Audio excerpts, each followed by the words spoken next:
السلام علیکم ورحمۃ اللہ وبرکاتہ۔ ناظرین کرام، آپ کا میزبان راؤ محمد علی ایک بار پھر حاضر خدمت ہے۔ ماشاءاللہ آپ مسلسل ہمارے پروگرامز کو لائک کر رہے ہیں، شیئر کر رہے ہیں، دنیا بھر میں پسند کیا جا رہا ہے، اور یقیناً پسند کیوں نہ کیا جائے، یہ ٹاپک ہی ایسا ہے۔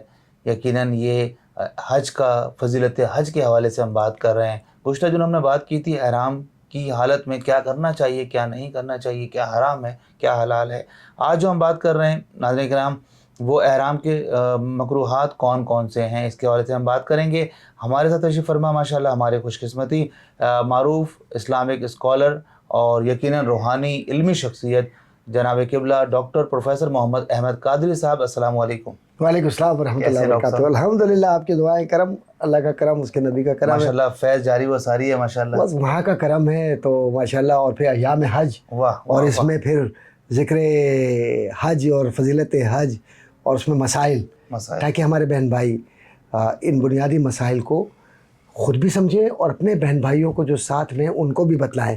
اور میں یہ گزارش کروں گا کہ یہ ریکارڈنگ اپنے پاس رکھیں، اگر فرض کریں کتاب نہیں لے جا سکتے تو یہ ریکارڈنگ آپ کے پاس موجود ہو اور آپ اس کو دیکھتے رہیے، اور حج جب ادا کر رہے ہوں تو ان بنیادی مسائل کو خود سن کر، دیکھ کر، سمجھ کر پھر اپنے حج کو مکمل کیجئے، تاکہ آپ کے لیے مشکلات نہ ہوں۔ کہ بعض اوقات ایسا بھی ہوتا ہے نا کہ ہم حج تو کر رہے ہوتے ہیں لیکن ہم غلطیاں بھی خوب کر رہے ہوتے ہیں، اور پھر اس کے بعد جب آپ کسی عالم سے پوچھتے ہیں تو پتہ چلا کہ جناب حج کے اندر تو یہ چیز حرام تھی، یہ چیز غلط تھی، یہ چیز مکروہ تھی، یا سنت قضا کر دی یا فرض قضا کر دیا اس کا، اور پھر اس کے بعد اعادہ یا چیزیں یا پھر دم اور فلاں چیزیں، پھر بڑی مشکلات آ جاتی ہیں۔ تو بہتر ہے کہ ہم ان مشکلات سے بچیں۔ اللہ ہمیں بچائے، آمین، اور ہمیں یہ عمل کرنے کی توفیق دے۔ ڈاکٹر صاحب، آج ہم بات کریں گے اور ہم سیکھنے کی کوشش کریں گے، جہاں جگہ ہمیں دیکھا جا رہا ہے، پسند کیا جا رہا ہے، لائک کیا جا رہا ہے، کہ احرام کی مکروہات کون کون سی، اس حوالے سے ارشاد فرمائیں۔ بسم اللہ الرحمن الرحیم۔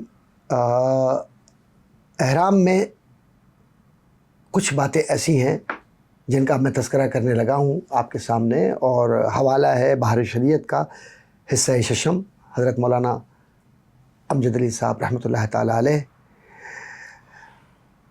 ایک تو پہلے نمبر پر کہ بدن کا میل چھڑانا، مثال کے طور پر بدن پر کوئی میل ہے، آپ نے اس کو یوں کر کے چھڑایا، مکروہات میں ہے، روکا گیا ہے۔ بال یا بدن، یعنی سر کے بال، داڑھی کے بال یا جسم، اس کو کھلی یا صابن وغیرہ بے خوشبو کی چیز سے دھونا، یہ مکروہ ہے۔ کنگھی کرنا مکروہ ہے۔ اس طرح کھجانا کہ بال ٹوٹنے یا جوں کے گرنے کا اندیشہ ہو سر سے، ایسے کھجایا کہ داڑھی کے بال نکل آئے، یا اس طرح سے کھجایا ہے کہ جو سر میں تھی وہ زمین پہ گر گئی۔ انگرکھا، کرتا، چوغا پہننے کی طرح کندھوں پر ڈالنا مکروہ ہے۔ خوشبو کی دھنی دیا ہوا کپڑا کہ ابھی خوشبو دے رہا ہو، پہننا اوڑھنا مکروہ ہے۔ قصداً خوشبو سونگھنا، جان بوجھ کر خوشبو کو سونگھنا، اگرچہ خوشبودار پھل یا اس کا پتا، پھل کا پتا، اس میں بھی خوشبو ہوتی ہے، جیسے لیمو، نارنگی، پودینہ، تو اس کو اگر آپ نے سونگھا تو یہ بھی مکروہ ہے۔